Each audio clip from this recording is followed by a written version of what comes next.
Welcome to a very damp Patshull Park. We're here with the Aquastim cameras today to go through some long-range bream fishing to show you everything you need to know to help you catch more fish. The weather conditions are horrific, it's going to be challenging, but we're going to do the best we can to bring you a quality film so you can get the most out of your long-range bream fishing.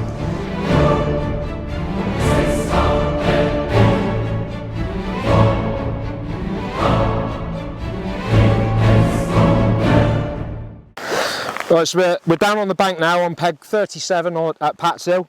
We're just having a look around in the peg and just trying to figure out exactly where it is we're going to fish. So there's a couple of options. Obviously you've got local knowledge, gleaning what information you can from people, but there's no better way of chucking a lead out, having a feel around, trying to figure out where it is you want to fish in the peg, finding the right depths. So we're going to go through that now. We're going to ideally I'm going to be looking to fish somewhere between sort of like 8 and 10 foot of water. I don't want to be too close to the tree line because you get a lot of stuff falling off of the trees, snags and stuff like that. So I want to catch fish in a nice clean area. Like I said, we're going to have a plumb up now, we're going to cast out and try and find a spot that we think suits what we're trying to achieve today.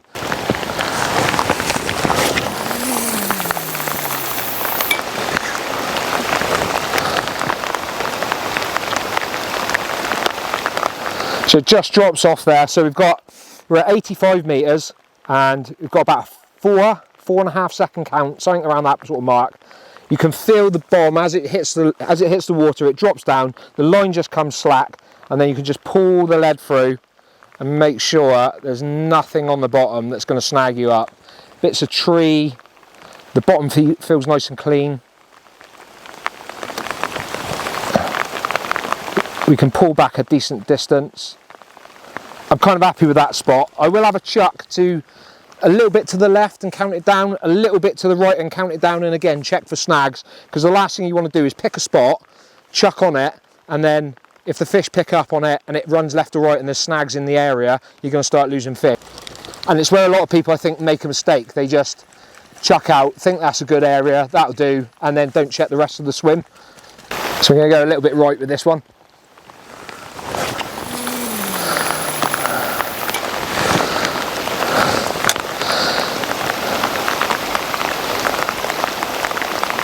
Felt the line go slack. So we've got about the same sort of depth. Might be a little tiny bit shallower, closer to that tree line. Just going to pull through. Come back 5-6 metres, make sure there's nothing there. That seems clear. We'll have one more chuck over that spot to the left hand side.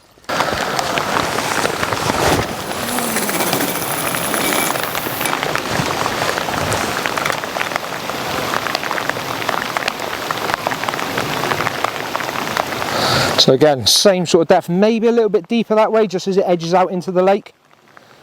Feels a little bit deeper on the drop.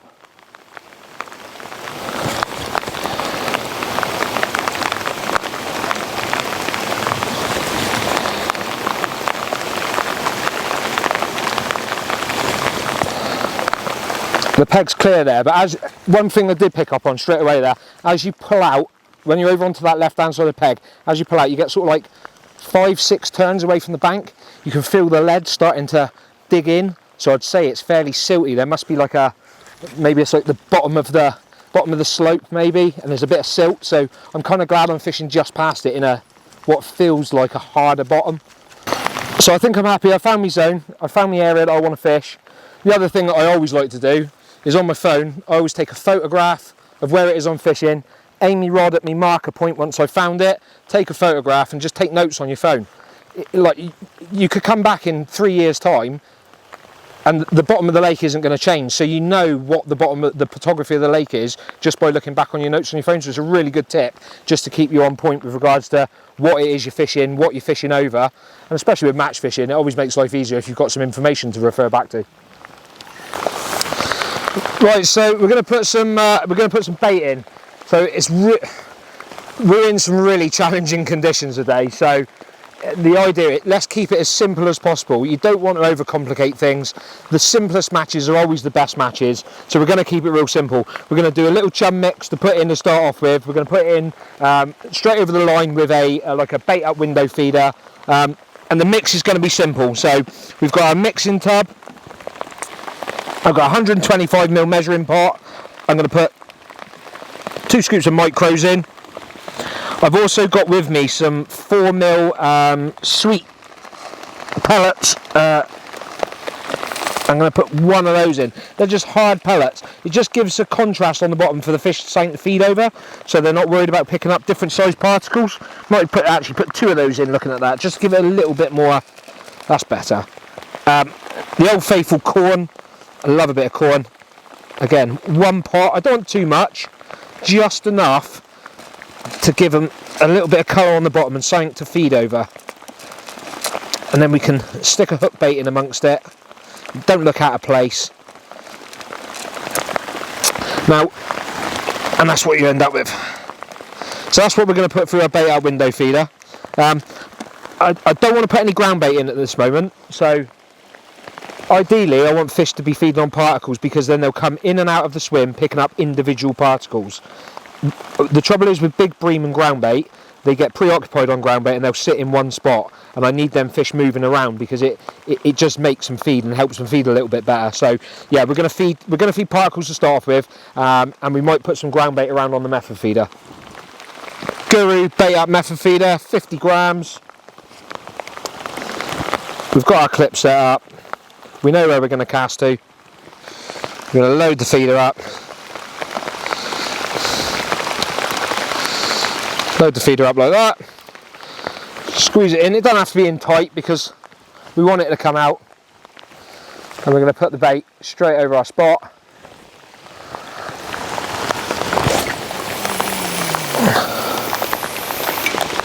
There it is on the clip. Let it hit the bottom. And we're going to give it a little bit of time just for the pellets to start to break down in the feeder. What I don't want to do is hit the clip, hit the bottom, strike the feeder out towards me and leave a trail of bait back towards me, because then all I'm going to suffer with is, if some fish turn up, I'm going to suffer with loads of liners. I'm going to be fishing like past me feed almost, and we're fishing mono today, so it's not like I can just strike the feeder out and empty it clean on the spot. So I'm going to put in, I don't want to go crazy. I want to put in, we've had a big temperature drop overnight, well, to be fair, in the last 2 or 3 days, so I'm going to put in 8, I think, which is a reasonable, it's enough to get some fish grubbing around, but it's not so much bait that it'll put them off from feeding over the spot, if that makes sense.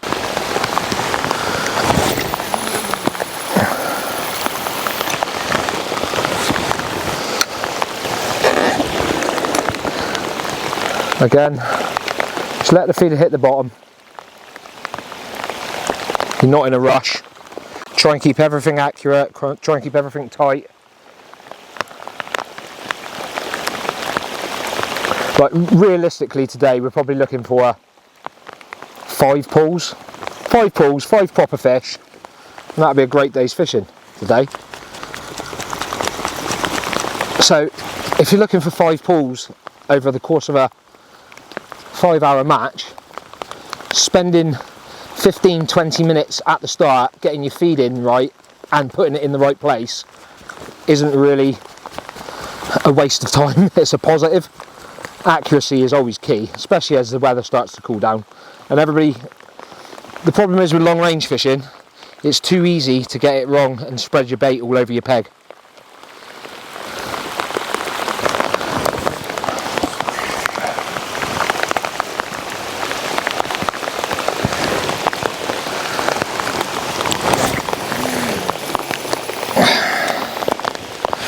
Not really happy with that one. It's gone a little bit right, but it's not a million miles away. What you've got to remember with long range bream fishing, or long range casting really, and feeding, is it's difficult.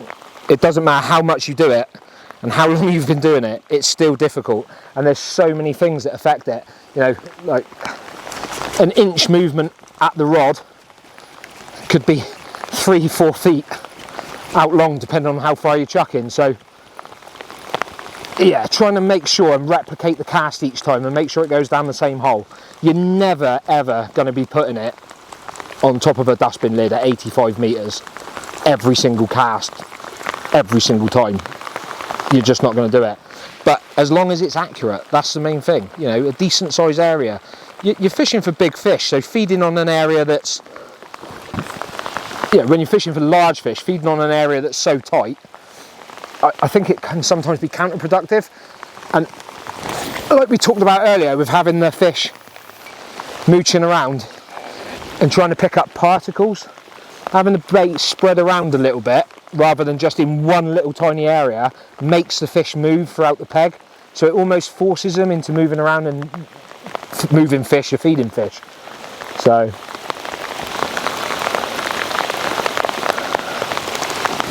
just take your time, nothing's in a rush. One really important thing with long range, well, casting, feeding, any fishing really at long range, is replication. So if you can replicate the cast each time, what you're doing at the bottom, so the same drop, the same speed, how fast you pull the rod through, if you can replicate it each time, that makes the feeding more accurate and the fishing ultimately better. So again, we're just going to leave that in the peg, wait for the water to do its magic.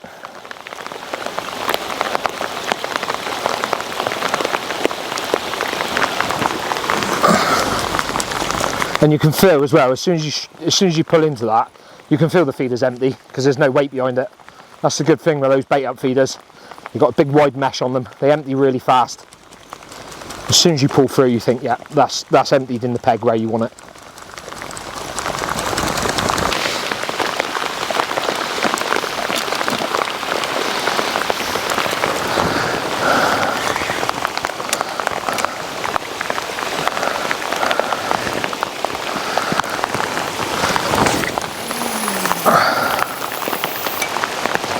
There you go.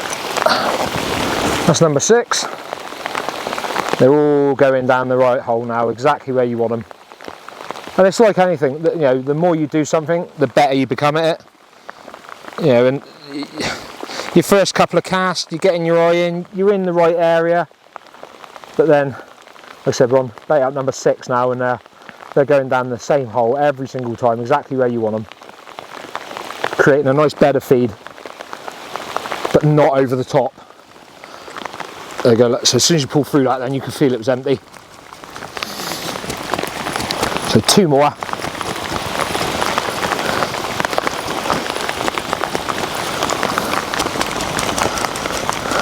The other thing that's really important to remember when you're long range bream fishing is if your casting limit is 80 metres,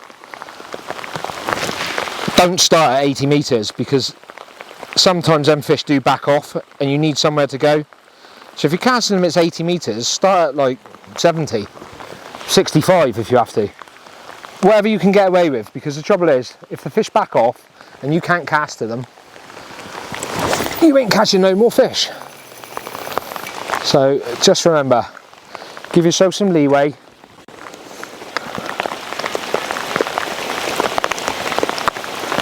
And that gives yourself some options to move out.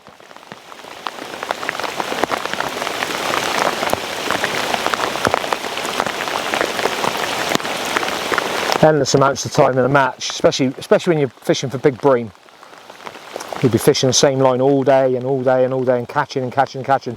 Then all of a sudden, like the last hour of the match, it just dies completely, and you're starting to worry, and you're thinking, oh, where am I going to sneak some more from? And just an extra 5 metres, extra 3 metres just gives you a few extra fish. That's emptied. So we've got 1 more cast, and that's our 8.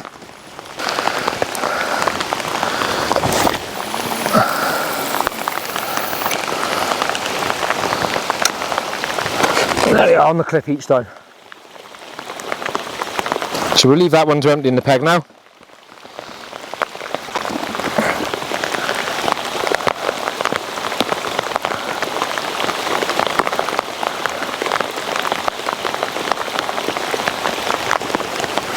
There you go, empty straight away. Right, so that's our 8 bait up feeders gone in. in the right spot, where we want to start the fishing. Next thing we're going to have to do is put a bait out there and hopefully catch some bream.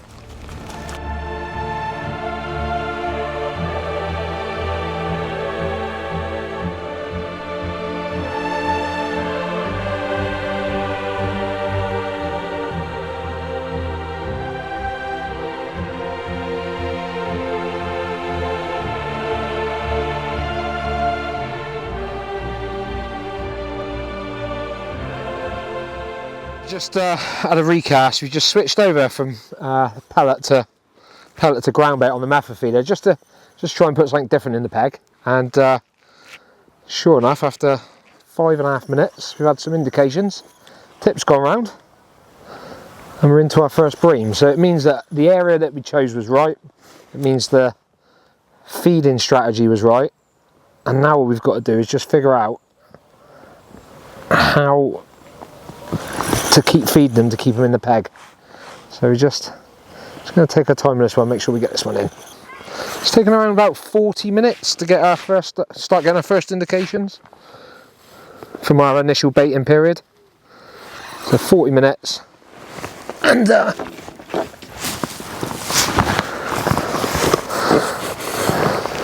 which may seem like a long time, but when you hook a fish in there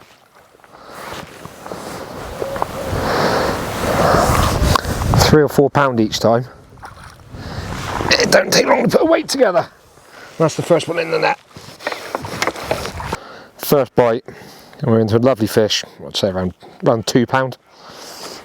Yellow wafter, one of the 5mm Aquastim wafters, 5-inch hook link, medium method feeder, 60 gram, loaded up with ground bait. Seems to have done the damage. So now we're starting to get a few more indications and starting to get a few more bites. Hopefully we'll be able to figure out exactly how they want to feed. We should be able to put a decent net of fish together.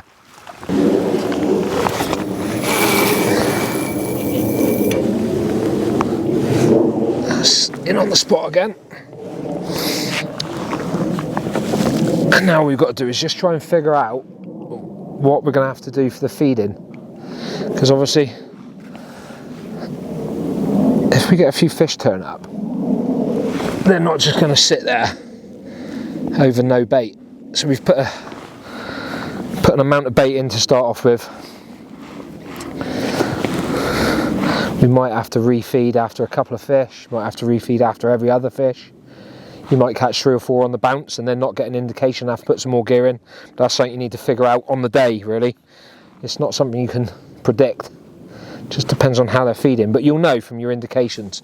Bream are it's really predictable with regards to bite times, so you do see patterns with bream bites. So if you've had 2 or 3 fish in like the 5-minute bite window, and then you've had 2 casts and you've not had a pickup within 5 minutes, more than likely they've moved off the spot, and you most of the time need to put some more bait in and bring them back. I don't want to say that's every time, but it does seem to be a pattern. So just got to work that on the day. This is the second cast since that fish, and I've just had another indication. So I'm playing around with the idea of, do I feed a bit more? Don't I feed a bit more? I think I'm going to err on the side of caution, because I think I've had 1 fish, 1 indication. I put 8 bait up feeders out, so I feel like there's still bait in the peg. It's not like I've got a mass shoal in there. I'm getting indications every single put in. Just had another liner just then. So I feel like there's still bait in the swim, so I don't necessarily want to put more gear over the top of them. So what I think I'm going to do is, whilst I'm still getting the odd indication at 4 to 5 minutes, I'm going to have maybe a glug on the method feeder, just to try and induce a bite a bit faster. So maybe like a hemp oil glug, or like one of my favourites for bream is the Stim Syrup, the Banoffee Stim Syrup. That's a fish on there, so that was a big drop back there.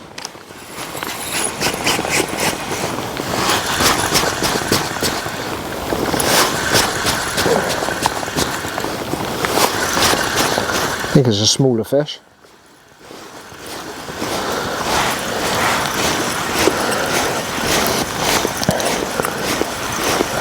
I think it's probably a skimmer.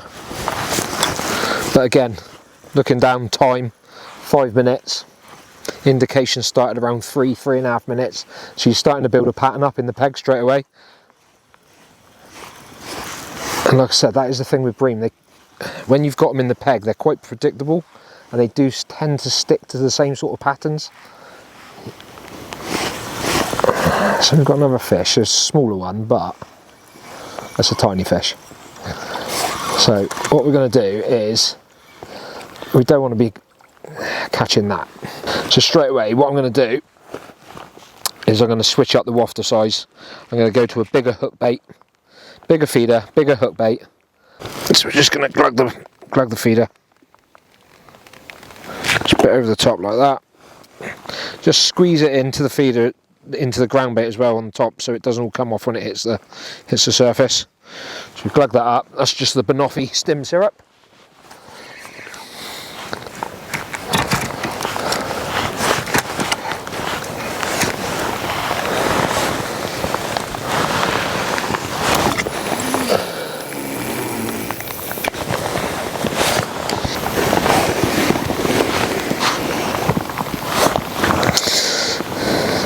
I think I'm going to have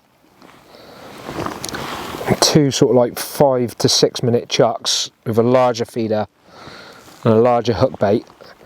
See if we can get some indications and hook a fish and see if it's a better fish. If it doesn't happen, I think we'll feed some more over the top of it, just so we've always got something in the peg, because the last thing you want is just fish to come in, clear the peg out, and then you just sat there. You've got to keep busy. You've got to keep feeding, and I know it's hard going because it's 85 metres, it's a lot of chucking, it's a long way to cast out, it's a long way to reel back in, but that constant feeding over the top, they seem to like it. They seem to come in on it, they seem to feed on it. I think they see so much of it from the carp anglers. Carp anglers spodding over the top of their baits. They just associate it with food.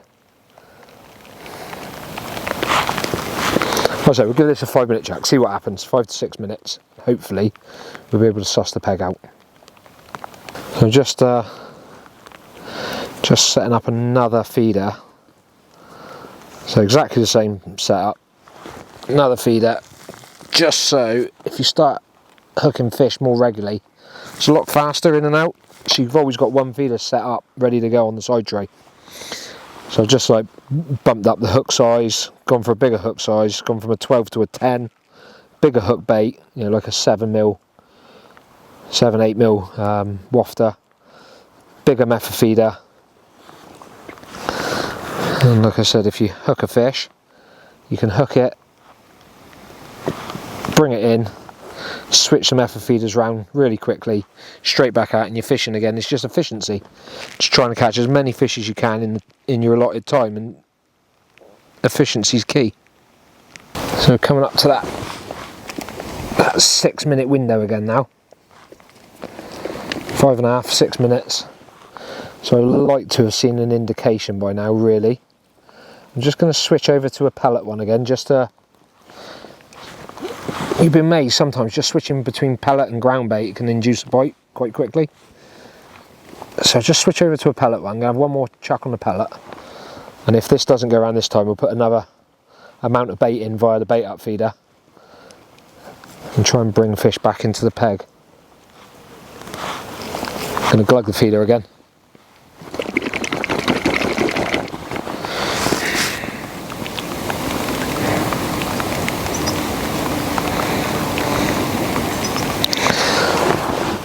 Again, another thing to be conscious of as well is sometimes they want a sweet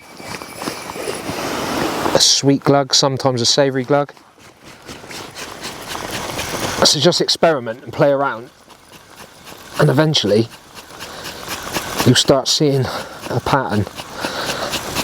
Probably one of the most important things I think, especially with like method feeder fishing, long range as well, is don't change too many. Change one thing at a time.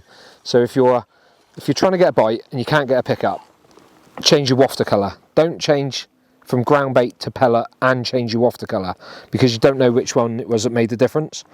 So change one thing at a time, and then hopefully you can start seeing what changes make the difference.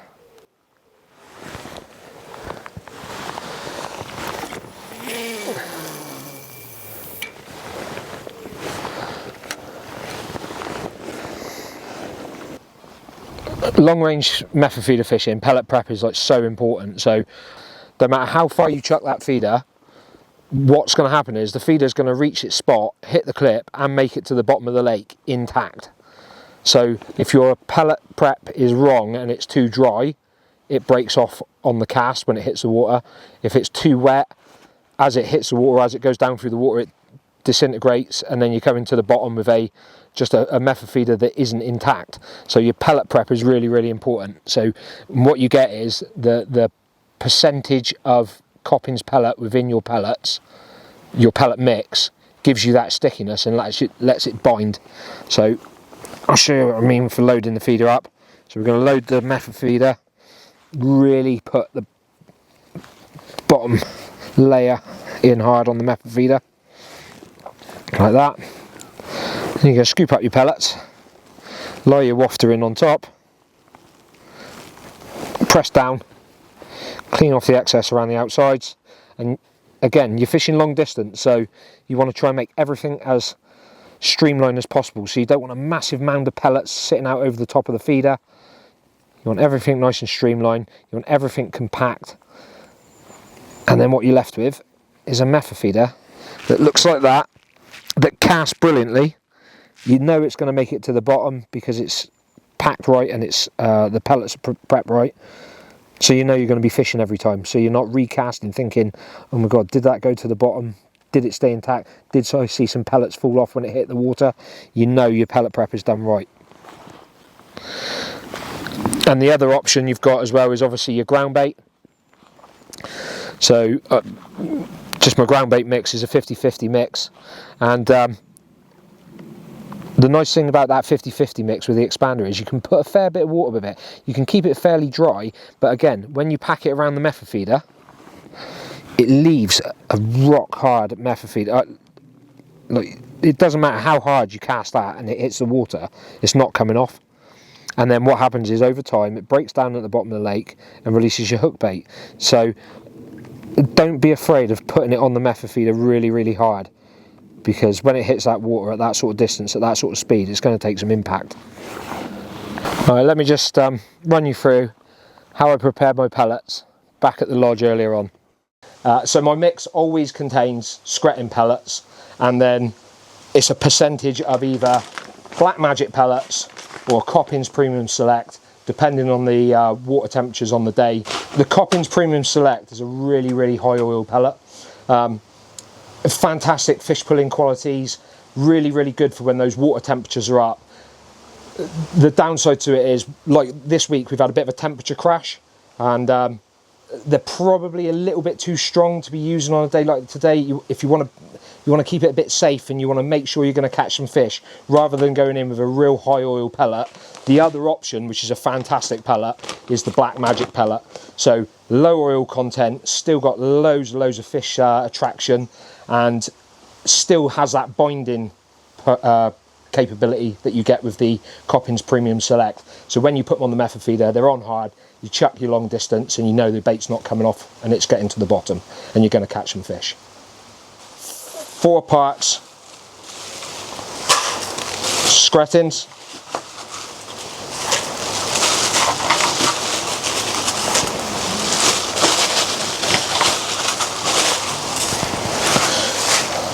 to 1 part Black Magic pellets. Mix them through. We're just going to flood the pellets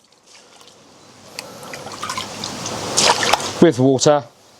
Set your timer for 4 minutes. Drain the water off into a large bowl and spread the pellets out. It'll take around about 30 minutes. And what you want to be left with is like a fluffy pellet, but not fully expanded. And you can, when you bind, it binds into a ball, but it doesn't feel wet. And that's the time. You can bag them up then, take them to your peg, and it'll give you the perfect pellet every time, ready for your feeder. Oh.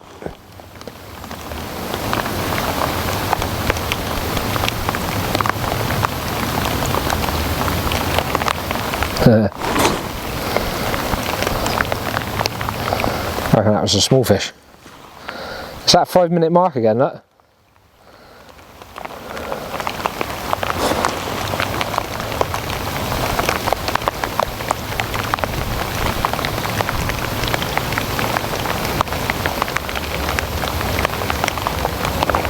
That's on. It was a little bit better, I think.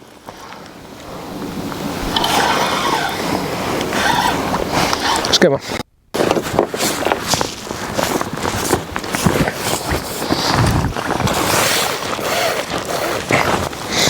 Right, so we've been an hour and 40 minutes in now, and we've had one bream, one skimmer. Getting a lot of indications, so I think there's quite a lot of small fish in the peg, so I feel like I need to put a bit more bait in. So we're going to put 6 more bait ups in now and then go straight over the top of it. Just what I don't want is the peg to get cleared out by small fish and us not have any food out there for if the big fish turn up or if the big fish come back. So we're going to put, like I said, 6 more bait ups in now. Again, same process as earlier. Using just the chum mix of like the 4 mils, the micros, the corn. Not packed tight in the bait up feeder, but tight enough so it don't come out on the cast. Hit the clip, let it in the swim, give it a little bit of time, let the feeder empty properly. You don't want to bring the bait all the way back through the swim. There you go, as soon as you pull it through, you can feel the feeder's empty. And then straight back in. So we're going to put 6 of these in now, and then we're going to go straight back over the top of it. Now I think what I'm going to do is I've just done a little mix up of sort of like probably 80% pellet, 10% ground bait. I'll have a chuck with that just to see if it's just enough to induce a bite.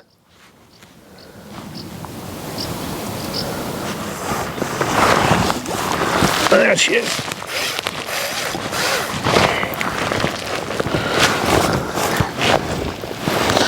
Another fish around pound and a half.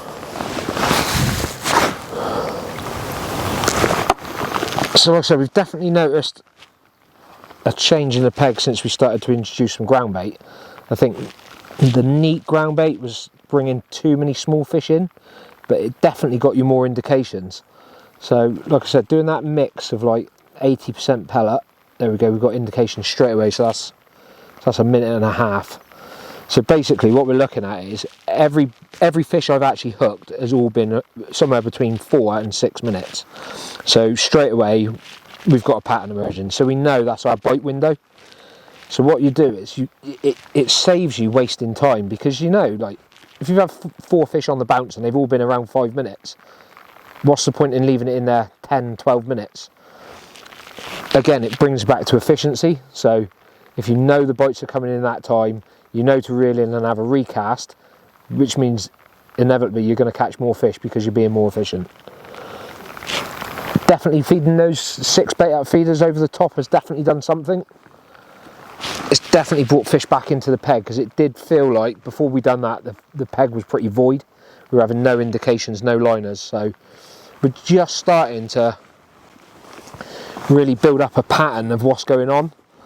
And this is the thing with bream fishing, it's not, you know, every once in a while you get that red letter day where you just keep casting, the tip goes round and you hook a 3-pound bream every put in, and that's great. That's not reality with bream fishing. Bream fishing is a slow, build the peg, figure out what's going on, find out how they want to feed, and then as the match progresses you catch more and more and more. That's normally how it goes, unless you're on a red letter day. So just being patient with it, like I said, change one thing at a time, notice what's going on in the peg, and that should put you more fish on the bank. Oh, there he goes.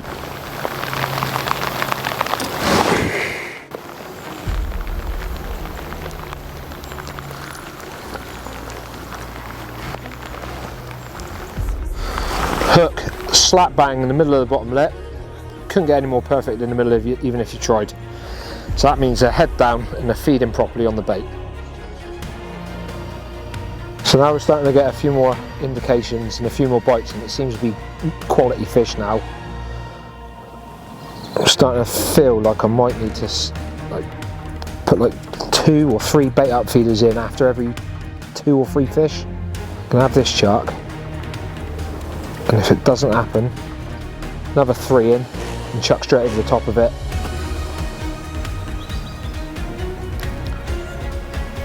There we go, we've got indications. So that's your 3.5 minute mark. So straight away I'm thinking, I've had that liner, that indication, 3.5 minutes. And there ain't enough fish in the peg to warrant sitting there and having another cast, so I'm definitely still going to refeed after this chuck, 100%. Put some more bait in, restart the process. Because prior to this, prior to having that one liner, it was constant. There was constant indications, which meant there was a volume of fish in the peg. Whereas now, you can see the peg, it's not void of fish, but there isn't enough fish there competing to make them pick your feeder up quick enough. So we're coming up to the 6 minute mark. I've not had any more indications, no more liners. Here we go. I'm going to refeed again now.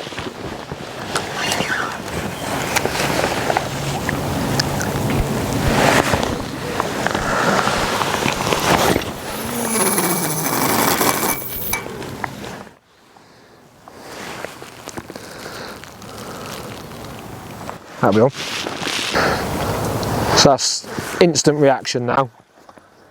So I've literally put in 4 bait up feeders, first chuck over the top of it, and it's 2.5 minutes, and the tip's gone round and we're into another bream straight away. So we'd had 2 casts prior to the feeding,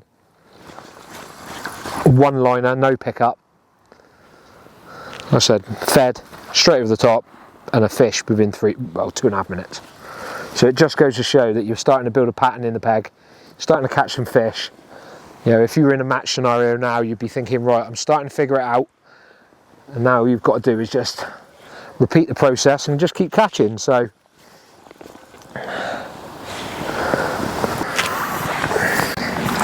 here's an old bruiser.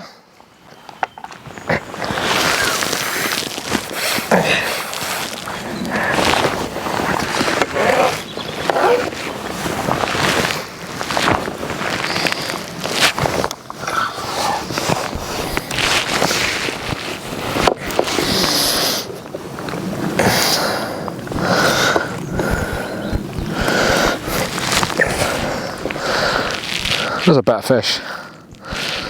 Bit battered, bit bruised, but an old fish.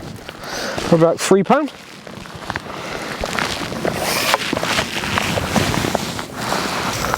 So we're going to talk through casting technique. So for chucking long distance, everything's got to be the same each time. So the same drop, the same action.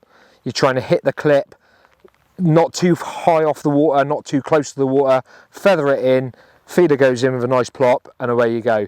So I'm going to show you my cast now. I'm going to talk through it as I do it. So I'm bringing it up. There's my drop. Your clutch is set tight because you don't want any movement. Clutch is set tight. Drops on the rod. You're steady. You know where you're aiming for. You've got no flap up around the top of the rod. A little swing forward. Line up with your marker and push through. Bring it back. Feather the line. Hit the clip. Drops in with a nice plop. And it's just a case of sinking the line and you're back fishing. So the equipment and setup I use for all my long range feeder fishing stuff is you've got to keep it simple. You've got to have durable equipment, you've got to have durable gear. So the rod is a Crest Identity 13.5 foot distance feeder rod. It's like 120 gram casting weight. It's got loads of power down the bottom end of the section. Just one thing I'd say on rods is don't get drawn into this. You've got to have 160, 170 gram casting weight rod to chuck distance. What you find is the heavier the casting weight of the rod, the harder it is to compress. And if you can't cast a rod far, getting a heavier rod won't help. It will have the opposite effect. Because if you can't compress the rod, you can't get distance with the rod. So if you're starting out distance fishing and you want to go and cast a long way, something around 100 to 130 gram casting weight on a rod is great, because it allows you to compress the rod properly and allows you to chuck the distance. A couple of key things you're looking at is line. So if I'm fishing anywhere between 50 and say 70 meters, I'll use, if you can use it, I'll use a braided main line, like an 010 braided main line to a braided shock leader. And we've got a fish on. So yeah, so a braided main line to a braided shock leader. If you're gonna chuck past 70, 80 meters, you're better off using a mono and then a braided shock leader. So the braided shock leader is like a 4-strand 019, really durable. And then on the main line, I use a line called Flexium from Cresta.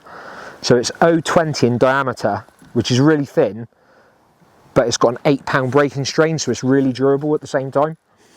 And what you get with using mono over braid is when you hook a fish like I have now and you're reeling in, because braid is so thin, it tends to dig into itself on the spool. And then in a minute, once you get your fish in and you go to recast, the line, as it comes off the spool, kind of like, you feel it catching because the braid's digging into the braid underneath it.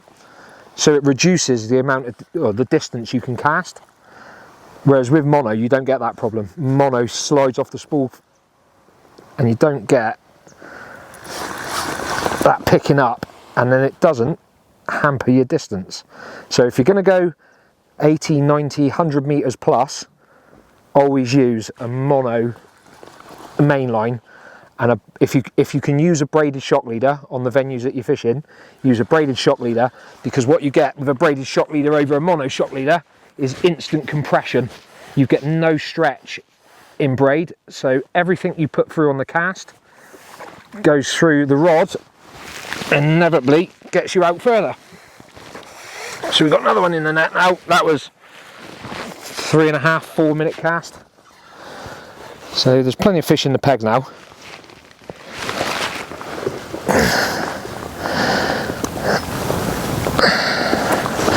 Got another nice fish there, probably 2.5 pound.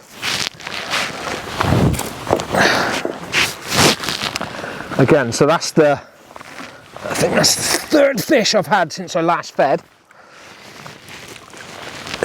Bites still seem to be turning up pretty quickly, so what I'm going to do is I'm going to have one more chuck over it and see if it goes. If it doesn't go, then I shall refeed.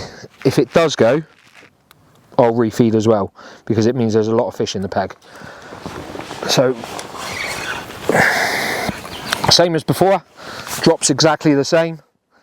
You're lining up, you know where your marker is. You push the rod forward, back, one smooth motion. Feather it in, hits the clip, into the peg. So we've had a good run of fish. We've had sort of like 4 or 5 fish on the bounce now. Peg was really going well earlier, and now the peg's just started to slow up, and it doesn't matter what you do to it feed wise, it just doesn't seem to come back. So we're just going to try and give it a little kick now. So we've got the salmon oil, the method feeder, and we're going to go for a little glug. Whole method feeder in, just let the excess drop off, and then we're going to go for a cast into the peg.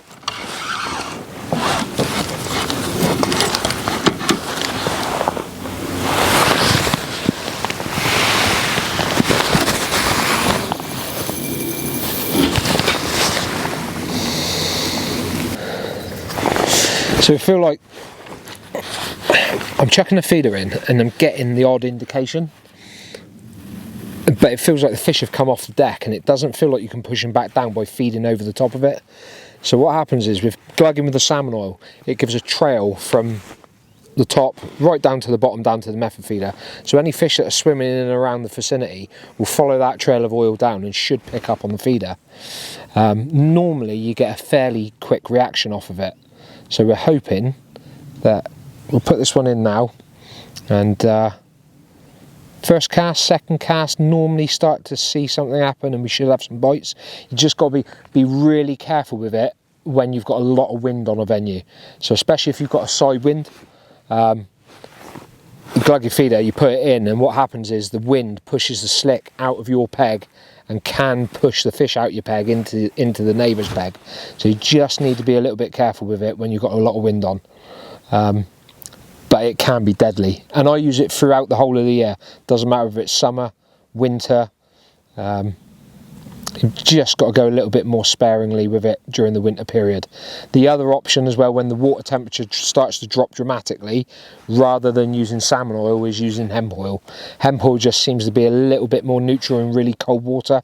It doesn't congeal up as much, so that's another option. So you've got two options, and Aquastim do both of the variants anyway. So you can see, and we've got a little bit of a side wind coming across now, so obviously where I'm fishing to, out by that outcrop of trees, you can just see the slick up on top of the water, so you've got that flat spot out there.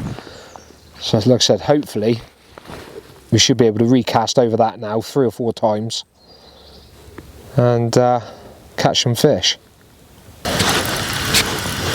So that just proves the point, really. I've had 3 or 4 casts, liners and indications, and nothing. Not a pickup.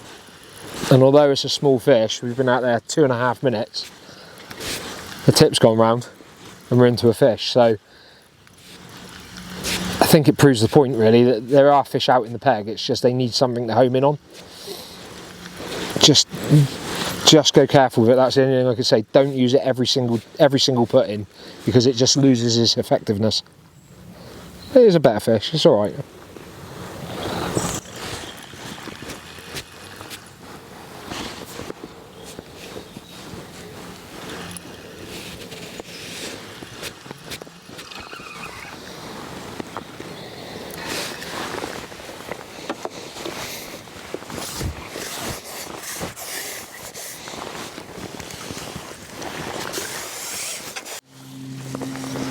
Centre bottom lip again, so it means that the fish have gone down on the feeder and picked it up properly. I'm not going to glug it again because I can still see the slick out there as well. So if the slick had disappeared completely, I'd think about putting another glug on, but because there's still some in the peg, don't think you need it. It's as long as your casting's accurate and you're in the area again.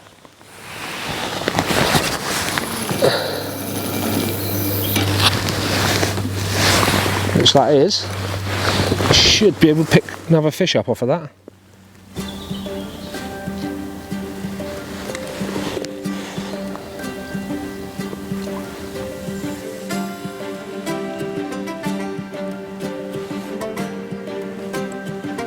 That's definitely a better fish.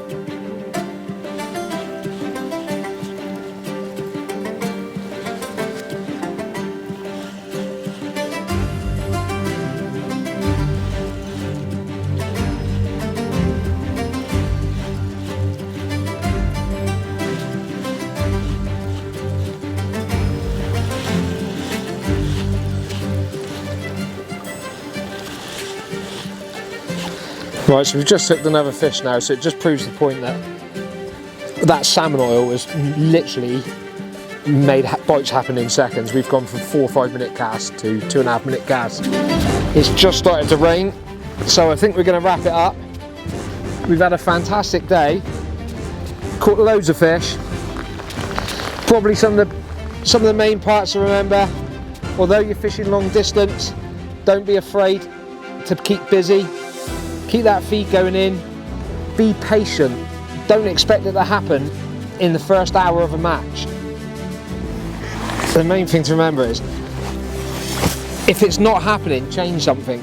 You need to make something happen. You can't just rely on, if I sit there long enough, the tip will start going round.